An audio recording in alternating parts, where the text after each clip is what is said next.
I'm here at the Waikiki Aquarium with Randall Kosaki, who is with NOAA. Please explain what NOAA is and then how special our location is for you. Well, NOAA is the National Oceanic and Atmospheric Administration. So we're kind of the counterpart to NASA. You know, they do space and space flight, and we do the seas and the skies. And so I work with a part of NOAA called the National Marine Sanctuary Program, and we protect special places in the ocean and Great Lakes as national marine sanctuaries and marine national monuments. And being at the Waikiki Aquarium is very special for you. Well, as a marine biologist, you know, this is someplace I almost grew up coming as a kid. And my first job right out of college was here at the Waikiki Aquarium. So yeah, this place is very special to me, and it was very influential in terms of driving me into this career.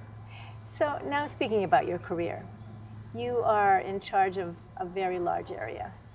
Well, the Papahanaumokuākea Marine National Monument is 580,000 square miles. So it's bigger than, I think, 49 of the 50 states. Only Alaska is bigger. We're twice the size of Texas. So it's an enormous area of ocean, coral reefs, deep sea, blue water. We've got all kinds of marine habitats, and most of it's very poorly explored. And so how did this come about, that it's a monument? Well, we're part of the Office of National Marine Sanctuaries, so we were on track to become a national marine sanctuary. We had run a lot of public meetings.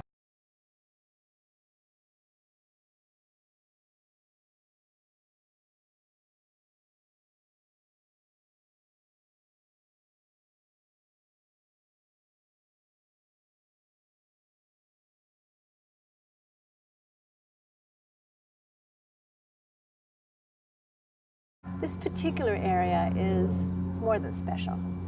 Well, it's special, it's unique for a number of reasons. Biology is one of them. We have so many species there that are not found anywhere else in the world. And it's relatively pristine because it's so remote. Very few people have ever gone there. There's no commercial fishing there.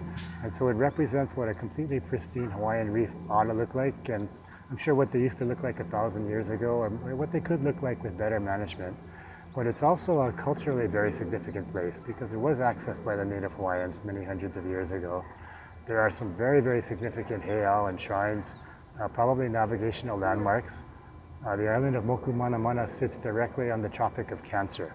And so at the summer solstice on June 21, the sun is directly overhead. And that fact was not lost on the ancient Hawaiians. And so they used it probably for many ritual purposes, religious purposes, navigational purposes. A lot of those ancient uses have been lost, but there's no question that it was an incredibly special place to the ancient Hawaiians and to the modern Hawaiians. Did you know all this growing up here in Hawaii? I'm kind of a fish nerd, so I was very well aware of the northwestern Hawaiian Islands.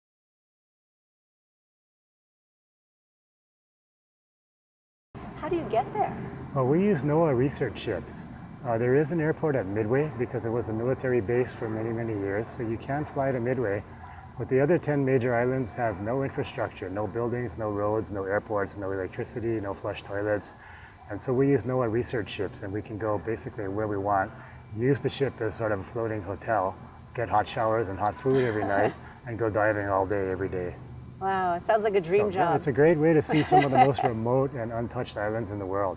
I mean, this is one of the last really great natural areas left on Earth, one of the last really wild areas like the National Wildlife Refuge or the African Serengeti. And we have one of those really special places, and it's right here in our own backyard, and most people don't even realize it's there. So if you had a parting comment to our audience, what would that be? The northwestern Hawaiian Islands and Papahānaumokuākea show us what our ecosystems here used to look like. You know, those islands are in pretty good shape. We don't do much except monitor them. But what we learned there has its best and highest applications here, where we could use that to improve the health of our ecosystems here in the inhabited islands. We've been chatting with Randall Kosaki with NOAA and talking about the northwestern Hawaiian Islands. Thank you for being with us.